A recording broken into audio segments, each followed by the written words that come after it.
हाय। तो आज का हमारा टॉपिक है बात करने का टाल मटोल, मतलब प्रोक्रास्टिनेशन।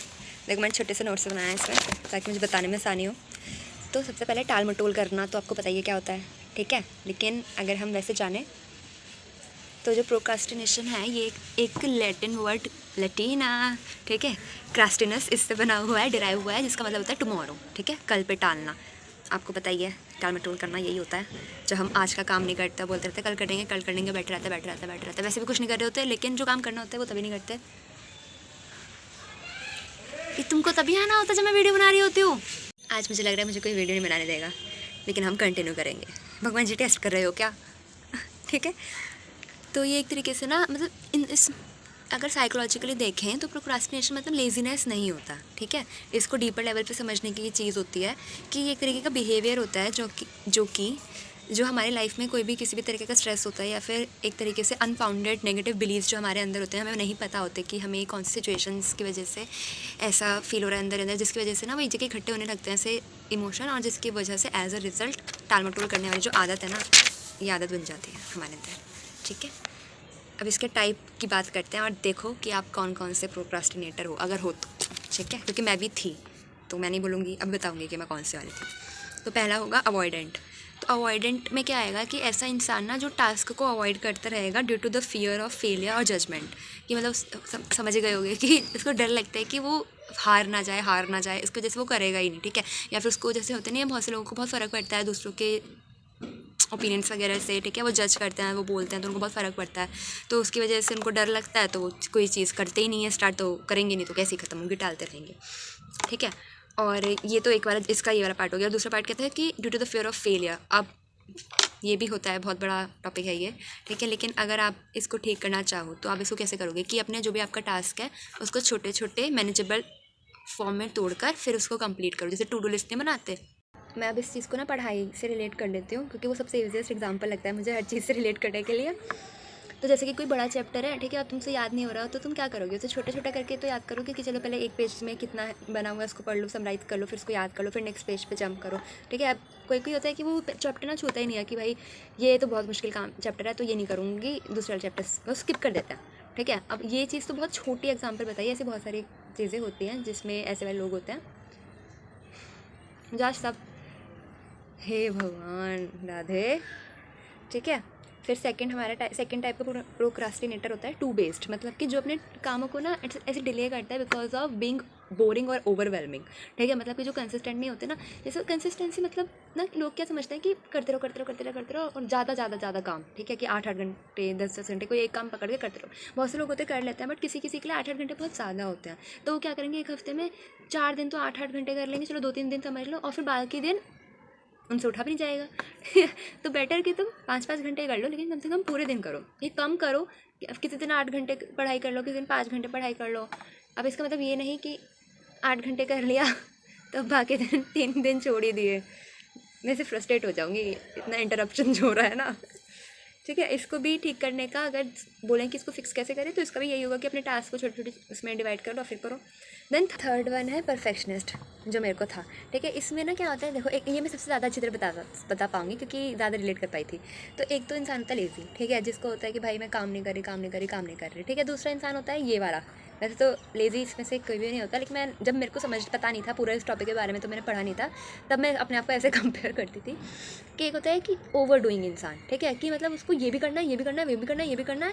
अब है तो इंसानी शरीर ना मेरे पास, इंसानी दिमाग, इंसानी कैपेबिलिटीज़ की भाई कि एक दिन में मैं ऐसा एग्जाम क्लियर कर लूँगी कि नासा का कोई साइंटिस्ट बन गई, नहीं ना। मतलब समझे कि मेरे को फिर मेरे को इतनी ज़्यादा फ्रस्ट्रेशन होती थी ना कि अगर मैं जैसे मैंने 10 चीज़ें लिखी है अपने सुबह उठ के, मैं टू डू लिस्ट बनाती हूँ, मेरी बचपन से आदत है, मैंने लगा रखी है, ठीक है, कि सुबह उठो, तुमको जो भी करना है लिखो उसे कॉपी में बैठ के कि मैं आज के दिन क्या क्या काम करना है, चाहे वो पढ़ाई रिलेटेड हो या फिर कोई भी घर का काम हो या फिर कुछ और की मार्केट जाना है, ये लेकर आना है, कुछ भी। आदत है, मम्मी ने बचपन से लगवा रखी है, जब से हमने लिखना समझना स्टार्ट करा ना तब से अच्छी आदत है, थैंक्स टू माई मम्मा।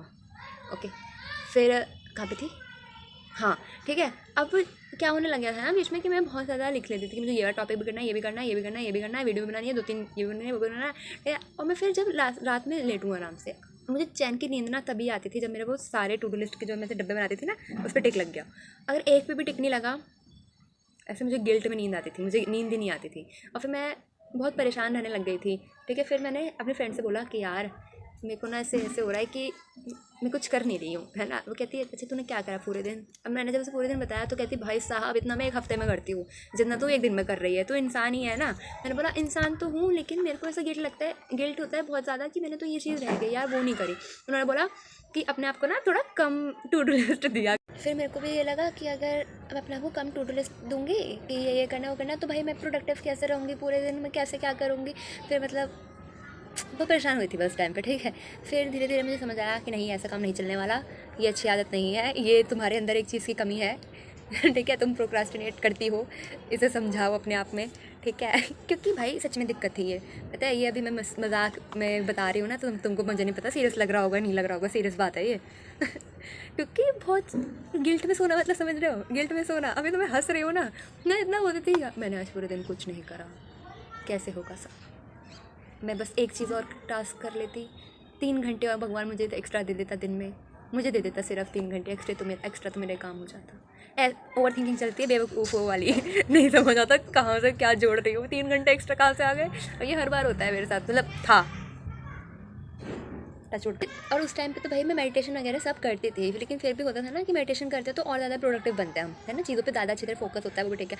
तो मैं अपने आप पे बोलने लग गई कि यार मैं तो मेडिटेशन भी करती हूँ, सब करती हूँ, मुझे कितना अच्छा फील भी होता है, मैं मेरा दिन इतना स्मूथ जाता है, सब कुछ इतना अच्छा रहता है, मैं फील भी इतना अच्छा करती हूँ पूरे दिन हैप्पी। तो मेरे काम पूरे क्यों नहीं हो रहे, है ना। मैं खुद वो ये नहीं बोल रही थी कि मैं इंसानी लिमिट्स वाले काम तो दे ही नहीं रही अपने आप को, तो कैसे पूरे होंगे। फिर मैंने धीरे धीरे समझा कि ये ना मुझे इसलिए होता है। ये जो था क्या था, ये 3rd नंबर वाला था ना, ये परफेक्शनिस्ट वाला। तो इसमें क्या होता है कि ये इसका ही एक पार्ट होता है जो मेरे को ऐसे वाला था कि मैं अपना काम ऐसे छोड़ देती थी या फिर हो नहीं पाता था मेरे से। ठीक है, तो ये जो है ना, ये अंडर परफेक्शनिस्ट ही आता है। और वैसे पूरा जो क्रिस्प अगर बताऊं तो परफेक्शनिस्ट में होता है कि जो अपने काम को नहीं कर पाता अच्छी तरह because of the fear of imperfection. ठीक है, तो ये ही मेरा भी था कहीं ना कहीं। मैं जो अपनी टू डू लिस्ट में थोड़ा थोड़ा काम करती थी, ठीक है, तो मैं क्या करने लग गई थी ना, उसको बीच बीच में मतलब एक काम को ना बहुत ज़्यादा एक्सटेंड करने लग गई थी। ठीक है, अगर देखा जाए तो मैं वो काम कर सकती थी जो मेरा छूटता था, लेकिन मैं एक ही काम को ना इतना एक्सटेंड करने चली, मतलब बेफालतू में तो नहीं कि अगर किसी चीज़ को 40 मिनट देना है ना, तो मैं उसको 1 घंटा 20 मिनट देने लग गई थी। ठीक है, कि मतलब ये ख़राब नहीं होना चाहिए धीरे धीरे या फिर ऐसे सोते सोते करते हुए, कि मतलब ये ख़राब नहीं होना चाहिए, बिल्कुल परफेक्ट होना चाहिए, परफेक्ट। ठीक है, परफेक्ट। ओके। ये रील आई थी ना बीच में, वो दिमाग में आ गई, तो उसकी वजह से था ये। और इसको कैसे ठीक करा जाए कि आप गुड इनफ हैं, अपने आप को ये समझा के आप के अंदर इंसानी कैपेबिलिटीज़ हैं, आप एक टास्क को इतना परफेक्ट बनाने में ना रुके कि आपके बाकी के टास्क पीछे रह जाए। ठीक है, और बस यही था। 4th है हमारा डिसीजनल, जो कि लोग होते हैं ना जिनको डिसीज़न लेने में बहुत ज़्यादा दिक्कत होती है। मैंने इतना देखा है, मतलब छोटी छोटी चीज़ों में भी लोगों को डिसीज़न लेने में ना इतनी दिक्कत होती है। तो मैं सोचती हूँ कि इनके सामने कभी कुछ बड़ा आ जाए तो कैसे डिसाइड करेंगे ये, वो because of some kind of insecurity होती होगी, आई बिलीव। ठीक है, बट ओके, ठीक है, इसको ठीक कैसे किया जाए कि अपने जो चॉइसेस है ना उनको सिंप्लीफाई करके और अपने ऊपर अपने इंट्यूशंस पे भरोसा रख कर कि हाँ हमने जो डिसाइड करा है वो सही है, दिमाग लगा के सही है। ठीक है, और ऐसे लोगों को ना फिर आउटर वर्ल्ड से वैलिडेशन चाहिए होती है, और फिर कभी कभी वो चीज़ गलत भी हो जाती है जब हम अपने आप को छोड़ के बाहर से बोलते हैं ना कि हमको वैलिडेशन चाहिए, अब हमको बताओ कि हम सही हैं या हम गलत हैं, तो चीज़ थोड़ी गलत हो जाती है।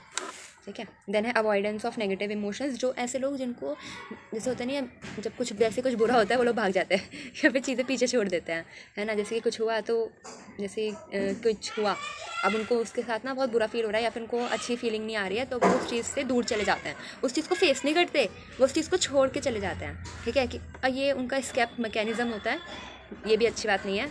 ठीक है, क्योंकि एक ना एक टाइम पे तो उनको वो चीज़ ना अंदर ही अंदर जमा होती रहेगी, उनका वो नेगेटिव इमोशन, क्योंकि वो एक्सेप्ट नहीं करेंगे, उस चीज़ को रिजेक्ट करेंगे।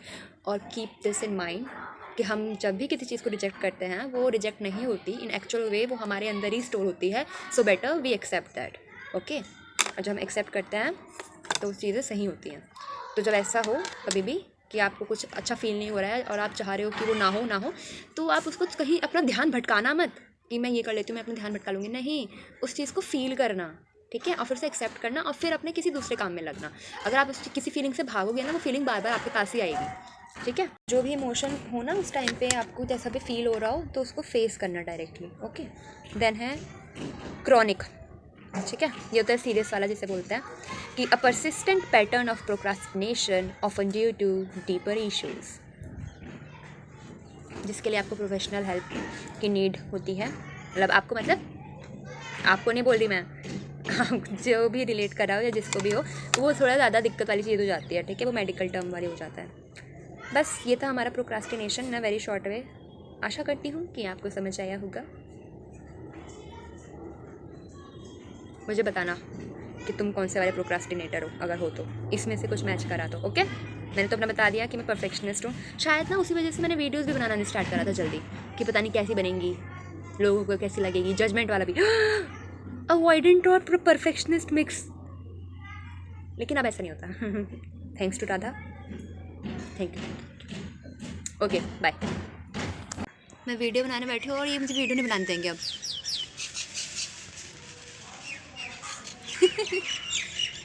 कैसे बोल रहे हैं।